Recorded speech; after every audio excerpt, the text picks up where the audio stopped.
నమో వెంకటేశాయ. గురుర్బ్రహ్మా గురుర్విష్ణుః గురుర్దేవో మహేశ్వరః గురుః సాక్షాత్ పరం బ్రహ్మ తస్మై శ్రీ గురవే నమః. జటిలం చీరవసనం దండకారణ్యవాసినం మునివేషధరం ధ్యాయేత్ అరణ్యే కాండ ఉత్తమే. శ్రీరామచంద్ర పరబ్రహ్మణే నమః. అథ శ్రీమద్ రామాయణే ఆదికావ్యే అరణ్యకాండే షోడశ సర్గః. మయూఖైరుపసర్పద్భిః హిమనీహార సంవృతైః దూరమభ్యుదితః సూర్యః శశాంక ఇవ లక్ష్యతే. ఇంకా ఆ హేమంత ఋతువును వర్ణిస్తూనే రాముడికి కర్తవ్యాన్ని గుర్తు చేస్తూ ఉన్నాడు లక్ష్మణస్వామి. మరి హిమనీహార సంవృతై, బాగా చల్లనైనటువంటి పొగమంచు చేత ఉపసర్పద్భి, దగ్గరగా ప్రసరిస్తూ వణికిస్తున్నటువంటి మయూఖై సూర్య దూరం అభ్యుదితః. మరి ఆ సూర్యుని యొక్క కిరణములు కూడా చల్లని స్పర్శ ఇచ్చే విధంగా ఉన్నాయట. సహజంగా అయితే సూర్యుడు ఉదయించాడు అంటే వెచ్చనైనటువంటి స్పర్శతోటి ప్రతాపంతో వెలుగొందితేనే అబ్బా సూర్యుడు అని చెప్పి ఆ చైతన్యం అనేది కనిపిస్తుంది.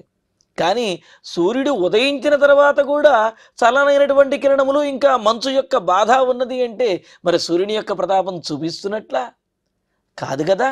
అందుకని ఆ విషయాన్ని గుర్తు చేస్తూ సూర్య దూరం అభ్యుదితః, సూర్యుడు ఆకాశంలోకి పూర్తిగా వచ్చాడన్నయ్యా. అంటే సూర్యోదయ కాలంలో అప్పుడే కనుక ప్రవేశించినట్లయితే పోనీ లేత లేత కిరణములతో ఉంటాడు, తన ప్రతాపాన్ని చూపించడం లేదు అనుకోవచ్చు. కానీ సూర్యుడు పూర్తిగా ఉదయించిన తర్వాత ఆకాశంలోకి వచ్చిన తర్వాత కూడా ఇంకా పూర్తిగా ప్రకాశించకుండా మంచు చేత కప్పబడి చల్లనైనటువంటి కిరణములతోటే ప్రకాశిస్తున్నాడు అన్నయ్య ఈ హేమంత ఋతువులో అని అంటున్నాడు.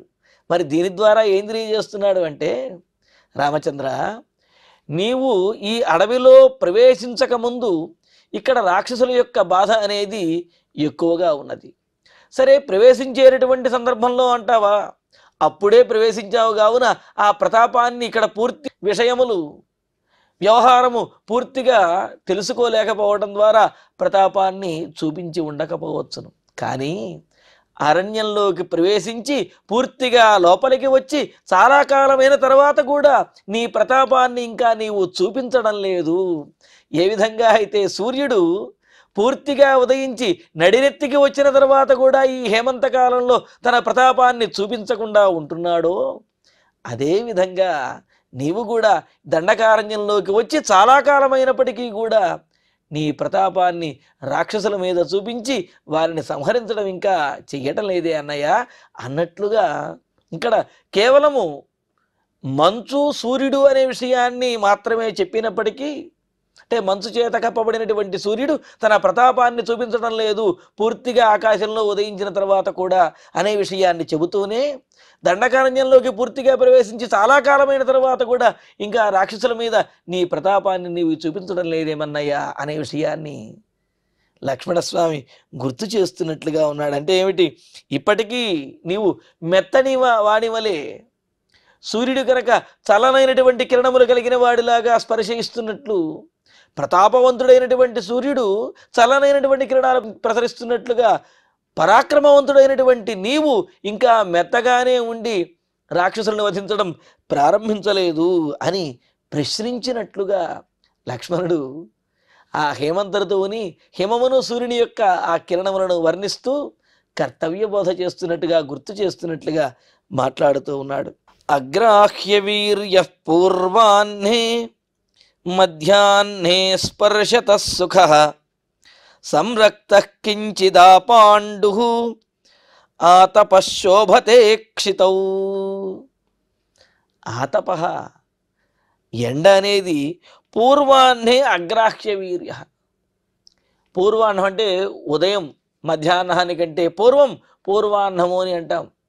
ఆ ఉదయం పూట అగ్రాహ్య వీర్య చాలా తక్కువగా తన కాంతిని కానివ్వండి, తన ప్రతాపాన్ని కానివ్వండి, వేడిని కానివ్వండి పూర్తిగా సంతరించుకోకుండా, పూర్తిగా ప్రసరించకుండా ఉంటాడు సూర్యుడు. మరి పూర్వాహ్నంలో మరి మధ్యాహ్నే స్పర్శత సుఖ, మధ్యాహ్న కాలంలో తన స్పర్శ చేత జీవులన్నిటికీ కూడా సుఖాన్ని కలుగజేస్తున్నాడు ఈ హేమంత ఋతువులో. అంటే ప్రాతకాలంలోనేమో ఆ విధంగా సౌమ్యంగా మృదువుగా కోమలంగా ఉన్నాడు, మధ్యాహ్నానికి కొంత ఆ కిరణములను ఆ వేడిని సంతరించుకుని ప్రసరింపజేస్తూ జీవులకు సుఖాన్ని కలుగజేస్తూ ఉన్నాడు. అయినప్పటికీ కించిత్ సంరక్త కించిత్ అపాండు అని అంటూ సూర్యుడు పూర్తిగా తన కాంతిని సంతరించకుండా, కాంతిని ప్రసరించకుండా కించిత్ సంరక్త, ప్రాతకాలంలో ఎలా ఉంటాడో అలాగే మధ్యాహ్నం కూడా ఎర్రగానే కనిపిస్తున్నాడు. కించిత్ అపాండు, పూర్తిగా తెల్లని వర్ణమును, ప్రకాశించేటటువంటి వర్ణమును పొందకుండా ఇంకా కొంత ఏదో కాంతి తక్కువగానే ప్రసరిస్తూ ఉన్నాడు. అంటే మధ్యాహ్నం పూట కూడా సూర్యుడు ఈ హేమంత ఋతువులో మంచుకి చంద్రుడిలానే కనిపిస్తున్నాడంటే, మంచు వలన సూర్యుడు చంద్రుడిలా కనిపిస్తూ తన కాంతులతోటి కొంత సుఖాన్ని ఇస్తున్నాడు, కానీ ప్రతాపాన్ని మాత్రం పూర్తిగా చూపించలేకపోతున్నాడు అని చెప్పి అన్నాడు. అంటే ఇక్కడ రాముడికి గుర్తు చేస్తున్న విషయం ఏమిటి అంటే, సూర్యుడు వచ్చిన తర్వాత తన కిరణములను పూర్తిగా ప్రసరింప చెయ్యకపోవటం అనేది అది ధర్మము కాదు కదా. ఆ మంచును కూడా చీల్చుకుని సూర్యుడు పూర్తిగా ప్రసరించి భూమి మీద తన కిరణములను ఉంచినప్పుడే భూమికి ఆనందం కలుగుతుంది, లేకపోతే భూమికి ఆనందము కలుగదు. అలాగే నీవు ఈ దండకారణ్యంలోకి వచ్చి చాలా కాలమైన తర్వాత కూడా నీ ప్రతాపాన్ని చూపించి రాక్షసులను సంహరించి భూభారాన్ని తగ్గిస్తేనే ఇక్కడ ఉన్నటువంటి మునులందరూ కూడా ఆనందిస్తారు, భూదేవి కూడా ఆనందాన్ని పొందుతుంది. కానీ నీవు ఇక్కడికి ప్రవేశించిన తర్వాత, దండకారణ్యంలోకి వచ్చి చాలా కాలం అయిన తర్వాత కూడా, దండకారణ్యంలోకి వచ్చి చాలా కాలం అయిన తర్వాత కూడా ఇప్పటికీ సుఖస్పర్శ అంటే కోమలంగా మృదువుగానే ఉన్నావు తప్ప నీ కాఠిన్యాన్ని, నీ ప్రతాపాన్ని, పరాక్రమాన్ని ఇంకా ప్రదర్శించడం, ఉపయోగించడం ప్రారంభించలేదు అనే విషయాన్ని గుర్తు చేస్తూ, అవస్యాయ నిపాతేన కించిత్ ప్రక్లిన్న శాద్వల వనానాం శోభతే భూమి నివిష్ట తరుణాతప. ఈ అడవుల్లో ఉన్నటువంటి వనానాం భూమి, అడవుల్లో ఉన్నటువంటి భూమండలం అంతా కూడా, భూమి అంతా కూడా అవస్యాయ నిపాతేన, అవస్యాయ అంటే మంచు అని అర్థము. ఇక్కడ అవస్యాయము, నీహారము, తుషారము, తుహినము, హిమము ఇవన్నీ కూడా మంచుకు ఉన్నటువంటి పేర్లు. కావున అవస్యాయ నిపాతేన, హిమపాతము చేత, మంచు పడడం చేత, కించిత్ ప్రక్లిన్న శాద్వలాహ, కొద్దిగా తడిచినటువంటి లేత పచ్చిక బయళ్ళు కొద్దిగా వంగి ఉన్నాయి. అంటే ఏమిటి, నిటారుగా పచ్చిక బయళ్ళు నుంచోవడం లేదు, ఈ హిమపాతము చేత తడిసి అవి కొంత వంగి ఉన్నాయి. నివిష్ట తరుణాతపాహ, అయితే పూర్తిగా పడిపోకుండా అలా వంగి ఉన్నాయి అంటే దానికి కారణం ఏమిటి అంటే, సూర్యుని యొక్క కాంతి కొద్దిగా ప్రసరిస్తూ ఉండడం ద్వారా ఆ సూర్యుని కాంతిని చూచి ధైర్యంతో, అంటే ఆ సూర్యుని కాంతి పడడం వల్ల మంచు కొద్దిగా కరగడం ద్వారా ఆ ఉన్నటువంటి లేతగడ్డి కంకులు, ఆ లేతగడ్డి మొక్కలు అలాగా తలలు పూర్తిగా పైకెత్తలేదు, అలా అని పూర్తిగా వంగిలేవు, కొంత వంగి అవి కనిపిస్తూ ఉన్నాయి అని చెప్పి అంటున్నారు. ఇక్కడ ఉద్దేశ్యం ఏమిటి అంటే, రాక్షసుల యొక్క పీడ వలన మునులందరూ కూడా శిరస్సును వంచుకుని వాళ్ళు రోధిస్తున్నట్లుగా ఉన్నది అన్నారు. ఇక్కడ ప్రకృతిని వర్ణిస్తూ అందంగా ఉన్నది అనే విషయాన్ని, అంటే మంచు బిందువులు ఆ గడ్డి పరకల యొక్క చివరి భాగాన ఉండడం ద్వారా కొంత వంగిపోయి ఉండి అలా కనిపిస్తున్నాయని అందంగా వర్ణించినప్పటికీ, ఇక్కడ ఆంతర్యం తీసుకున్నట్లయితే మంచు బిండ రాక్షసుల యొక్క పీడ చేత ఆ శిరస్సులు వంచుకున్నటువంటి వారైన మునులు రోధిస్తున్నట్లుగా ఉన్నారు అనే విషయాన్ని చెబుతూ, మరి అది చూచినటువంటి రాముని యొక్క కరుణ ప్రవహించడం గురించి, ఆయనలో ఉన్నటువంటి కరుణను పెంపొందించడం గురించి లక్ష్మణుడు ఈ విధంగా ప్రేరేపిస్తూ మాట్లాడుతున్నాడు. స్పృశంస్తు విపులం శీతం ఉదకం ద్విరదస్సుఖం అత్యంత తృషితో వన్యః ప్రతిసంహరతే కరం. ఈ అడవికి సంబంధించినటువంటి ఏనుగు, అడవి ఏనుగు అత్యంత తృషిత, ఎంతో దాహంతో ఉన్నది. ఎంత దాహంతో ఉన్నప్పటికీ కూడా వెళ్ళి కొలనులోకి వెళ్ళి సరస్సులోకి వెళ్ళి ఆ నీరు త్రాగుదాము అని తొండాన్ని ఆ సరస్సులో పెట్టగానే ఆ చలికి వణికిపోతూ వెంటనే వెనక్కి తీసుకుంటున్నది, నీరు త్రాగలేకపోతున్నది. విపులం విమలం శీతం ఉదకం సుఖం స్పృశంస్తు.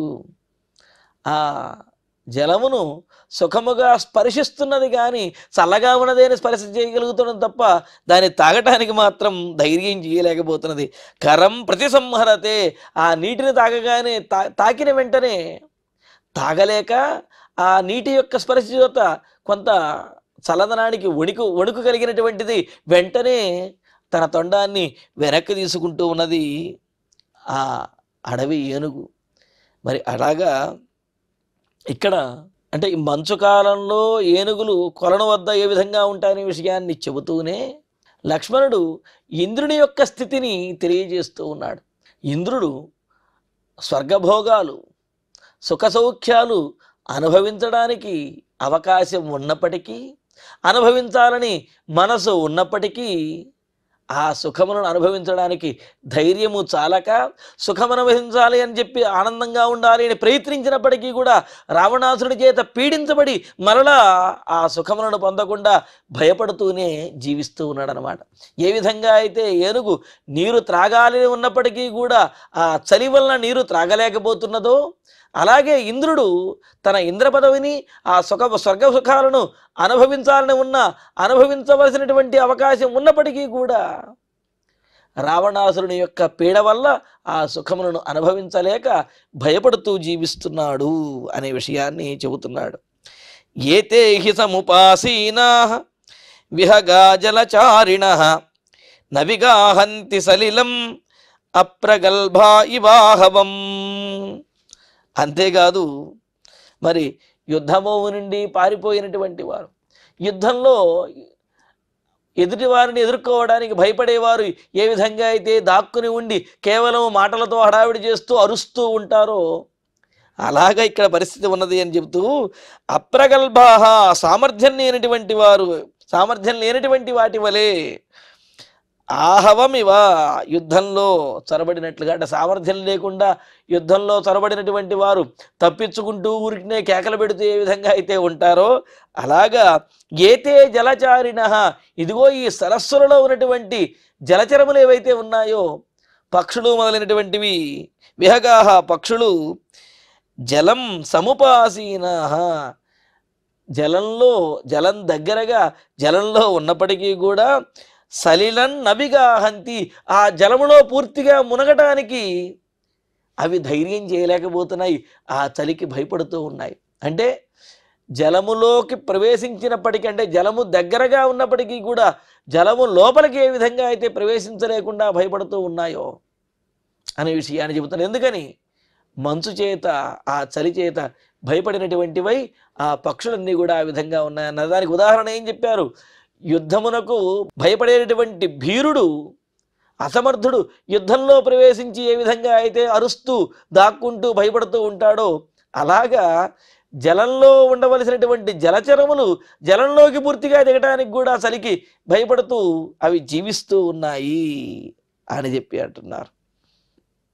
అంటే తాము చెయ్యదగినటువంటి, అంటే చెయ్యగలిగినటువంటి ఆ జలంలో దిగి ఈత కొట్టడము, పూర్తిగా మునగడం, ఇవన్నీ కూడా చేయగలిగినటువంటి సామర్థ్యం కలిగినవే పక్షులు, కానీ చేయలేకపోతున్నాయి. ఎందుకని?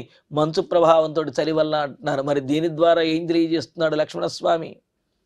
మహర్షులు యోగులు ధ్యానములు తపస్సులు చేయడానికి సమర్థులైనటువంటి వారు అయినప్పటికీ కూడా ఇప్పుడు రాక్షసుల యొక్క పీడ చేత వాళ్ళు అసమర్థుల వలె తాము ధ్యానానికి కూర్చున్న ఏకాగ్రత కుదరటం లేదు, తపస్సు చేద్దామనుకున్నా ఎక్కువ సమయం కూర్చోలేకపోతున్నారు. ఎందుకని?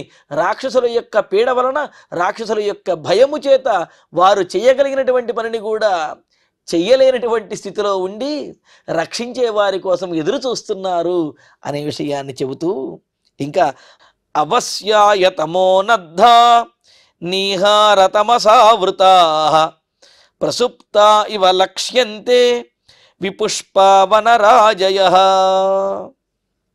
ఇంకా అవస్యాయ నద్ధాః తమోనద్ధాః, మంచు అనే చీకటి చేత కప్పబడినవై, చీకటే చాలా ఇబ్బందికరం, అటువంటిది మంచుతో కూడినటువంటి చీకటి మరింత ఇబ్బందికరం అన్నమాట. అటు కనిపించదు, కదలడానికి వీలు లేకుండా శరీరం వణికిపోతూ ఉంటుంది. కావున మంచు అనే చీకటి చేత బంధించబడినటువంటివి.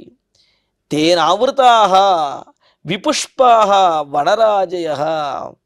మరి మంచు ఎక్కువగా ఉన్నప్పుడు మరి వర్షం ప్రభావం కూడా అక్కడ ఏమీ కనిపించదు. గట్టిగా వర్షం పడి మంచు పోతే అప్పుడు ఆ నీరు భూమికి అందుతాయి. కానీ మంచు ఎక్కువగా ఉన్నప్పుడు ఆ మంచు మీద పడినటువంటి నీరు కూడా మంచులా, అంటే హిమములాగా మంచు మీద పడినటువంటి నీరు కూడా మంచులా మారిపోతుంది తప్ప భూమికి అందదనమాట. అలాగా మరి ఇక్కడ హిమసలిలం అని అంటూ చలనైనటువంటి మంచు చేత కప్పబడి నీరు కూడా మంచుగా మారి అలాగా వర్షించకుండా ఉన్నటువంటి, అంటే భూమి మీద పడకుండా ఉన్నటువంటి ఆ నీటి వలన, నీరు భూమికి అందకపోవటం వలన విపుష్పాః వనరాజయః, వనంలో మరీ మంచు ఎక్కువగా ఉన్న చోట పుష్పములు కూడా పొయ్యకుండా ప్రసుప్తా ఇవ లక్ష్యంతే, నిదురపోతున్నట్లుగా చెట్లు కనిపిస్తున్నాయట. అంటే ఇక్కడ మనం చూడండి, కొన్ని సందర్భాల్లో ఇంటి దగ్గర తులసి చెట్టు లాంటిది ఏదైనా కాస్త వాడిపోయిందనుకోండి, నిద్రపోయింది అని అంటారు. అంటే ఏమిటి? అది తన శక్తిని కోల్పోయింది అని అర్థం. అలాగా మంచు చేత కప్పబడి నీరు అందకుండా, అలాగే మంచు ఎక్కువ అవడం ద్వారా అవి వాడిపోయే పరిస్థితికి వస్తున్నాయనే విషయాన్ని చెబుతూ నిద్రపోతున్నట్లుగా కనిపిస్తున్నాయట.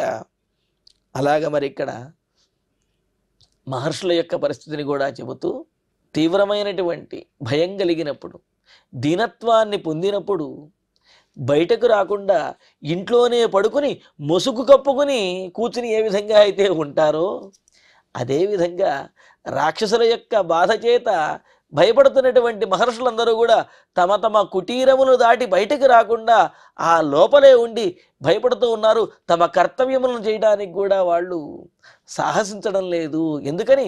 రాక్షసుల యొక్క బాధ వలన అని అంటున్నారు. అంటే ఇక్కడ మంచు యొక్క బాధ చేత, మరీ ఎక్కువగా మంచు పడడం చేత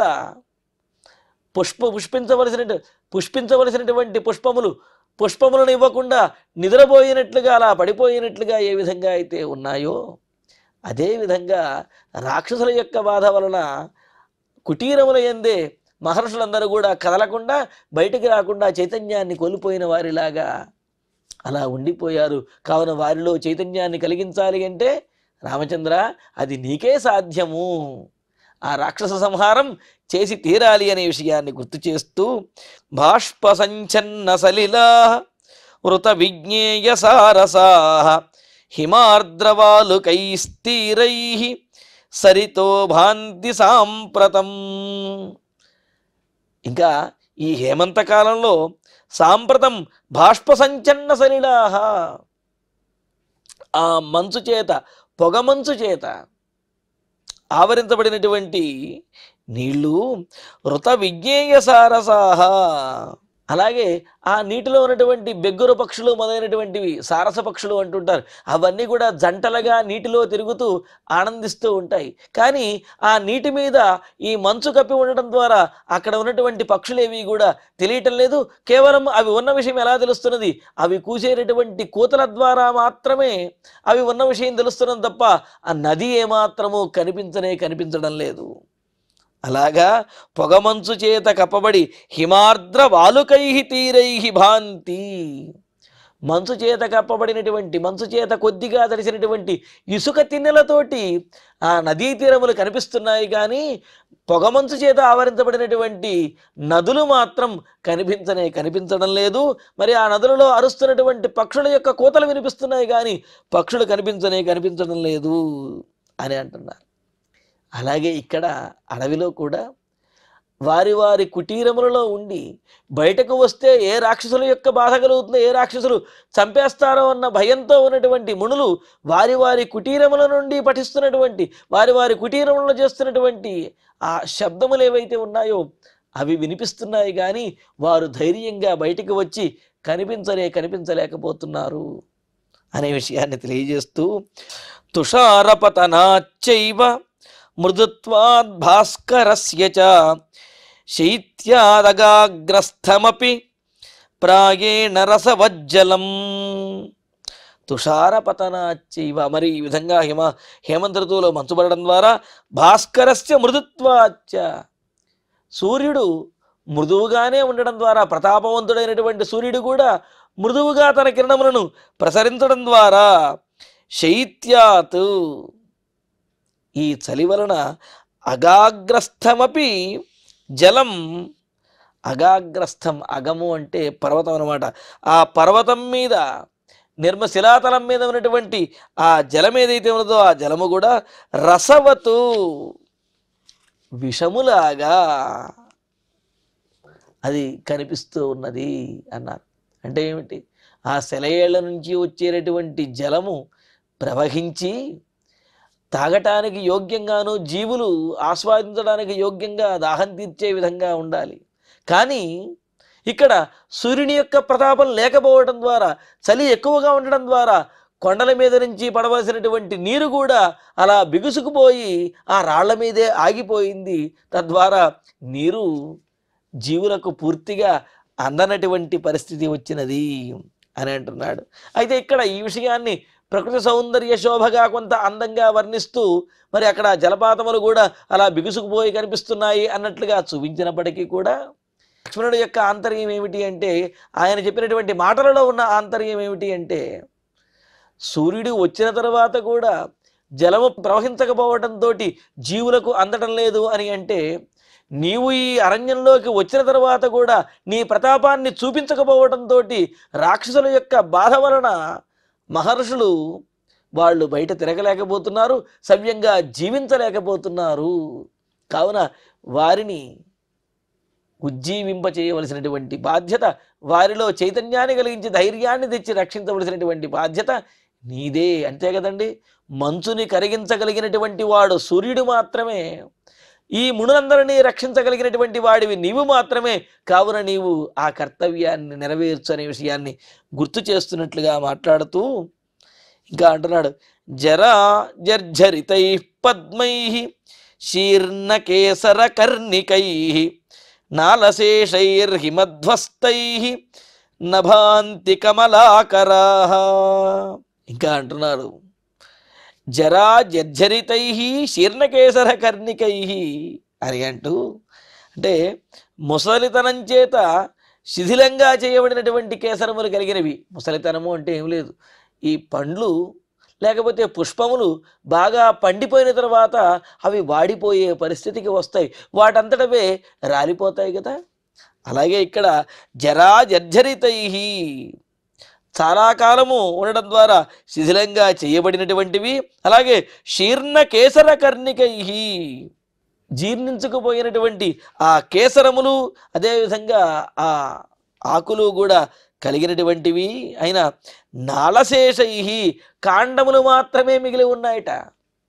అంటే పద్మములు సరస్సులో ఉద్భవించి వికసించిన తర్వాత కొంతకాలానికి ఏమవుతాయి, ఆ పద్మముల మీద ఉన్నటువంటి కేసరములన్నీ వాడిపోతాయి, ఆ రెక్కలన్నీ కూడా అవన్నీ కూడా పడిపోయి కేవలము కాడ మాత్రమే కనిపిస్తూ ఉంటుంది. అలాగే ఇక్కడ హిమపాతానికి సరస్సులో ఉన్నటువంటి పద్మములు చాలా కాలం ఉండి ఆ హిమపాతానికి ఆ విధంగా రెక్కలను కోల్పోయి కాడ మాత్రమే కనిపిస్తున్నది అని చెప్పాడు లక్ష్మణుడు. ఇది సౌందర్యాన్ని, ప్రకృతి సౌందర్యాన్ని ఆ పద్మములను వర్ణిస్తున్నట్టుగా చెప్పినప్పటికీ కూడా ఇందులో ఆంతర్యం ఏమిటి? ఈ అడవిలో ఎంతో కాలము తపస్సుల చేత, ధ్యానముల చేత, వ్రతముల చేత తమ శరీరమును శుష్కింపజేసుకున్నటువంటి మహర్షులు కేవలము శరీరమాత్రంగా, అంటే ఎముకలతో ఉన్నటువంటి గూడులాగా శుష్కించిపోయినటువంటి శరీరంతో కేవలం ప్రాణమాత్రంగా ప్రాణంతో జీవిస్తూ ఉన్నారు. కానీ వారిలో ఏమాత్రము అంటే ఆ శారీరకమైనటువంటి బలము కూడా లేకుండా కేవలం శరీర మాత్రంగా వాళ్ళు జీవుడు మాత్రంగా అలా జీవిస్తూ ఉన్నారు. మరి వారిని ఉజ్జీవింప చెయ్యటం అనేది నీవే చేయగలవు, ఆ బాధ్యత నీదే రామచంద్ర అనే విషయాన్ని గుర్తు చేస్తూ హేమంత ఋతువుని వర్ణిస్తూ ఉన్నటువంటి ప్రతి విషయంలోనూ కూడా రాముడికి ఈ దండకారణ్యంలో ఆయన చేయవలసినటువంటి కర్తవ్యం ఏదైతే ఉన్నదో ఆ కర్తవ్యాన్ని గుర్తు చేస్తూ, రాముడి కోసం ఎవరైతే ఎదురు చూస్తున్నారో వారిని గుర్తు చేస్తూ, రాముడు ఎవరిని రక్షించాలో వారిని గుర్తు చేస్తూ, రాక్షస సంహారం చేయవలసినటువంటి విషయాన్ని గుర్తు చేస్తూ లక్ష్మణుడు ఈ విధంగా మాట్లాడుతూ ఉన్నాడు. ఇక తర్వాత లక్ష్మణుడు భరతుని విషయం గురించి మాట్లాడబోతూ ఉన్నాడు. మరి ఆ విశేషాలను తరువాతి ప్రవచనంలో తెలుసుకుందాము. ఇక ఇప్పుడు శ్లోకాలను పారాయణ చేసుకుందాము.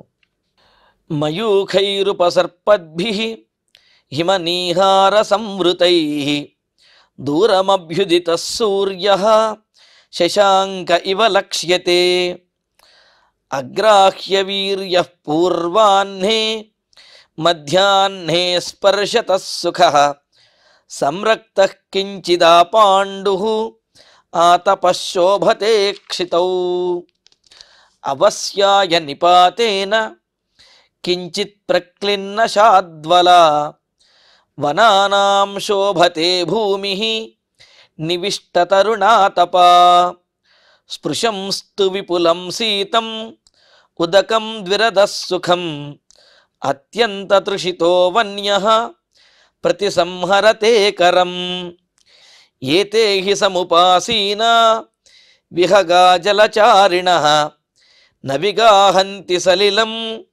అప్రగల్భా ఇవాహవం అవస్యాయ తమోనద్ధ నీహారతమసావృతాః ప్రసుప్తా ఇవ లక్ష్యంతే విపుష్పావనరాజయః బాష్పసంఛన్న సలిలా ఋతవిజ్ఞేయసారసాః హిమార్ద్రవాలుకైస్తీరైః సరితో భాంతి సాంప్రతం తుషారపతనాచ్చైవ మృదుత్వాద్ భాస్కరస్య చ శైత్యాదగాగ్రస్థమపి ప్రాయేణ రసవజ్జలం జరాజర్జరితైః పద్మైః శీర్ణకేసరకర్ణికైః నాళశేషైర్హిమధ్వస్తైః నభాంతి కమలాకరాః. ఇత్యార్షే శ్రీమద్ రామాయణే ఆదికావ్యే అరణ్యకాండే షోడశ సర్గే 10 శ్లోకాః. ఇక ఇప్పుడు క్షమాప్రార్థన మంగళాంతంగా ఈనాటి ప్రవచన పారాయణ కార్యక్రమాన్ని పరిపూర్ణం చేసుకుందాం. యదక్షరపదభ్రష్టం మాత్రాహీనంతు యద్భవేత్ తత్సర్వం క్షమ్యతాం దేవ నారాయణ నమోస్తుతే. కాయేన వాచా మనసేంద్రియైర్వా బుద్ధ్యాత్మనా వా ప్రకృతే స్వభావాత్ కరోమి యద్యత్ సకలం వరస్మై నారాయణాయేతి సమర్పయామి. శ్రియః కాంతాయ కళ్యాణ నిధయే నిధయేర్ధినాం శ్రీవేంకట నివాసాయ శ్రీనివాసాయ మంగళం.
ఓం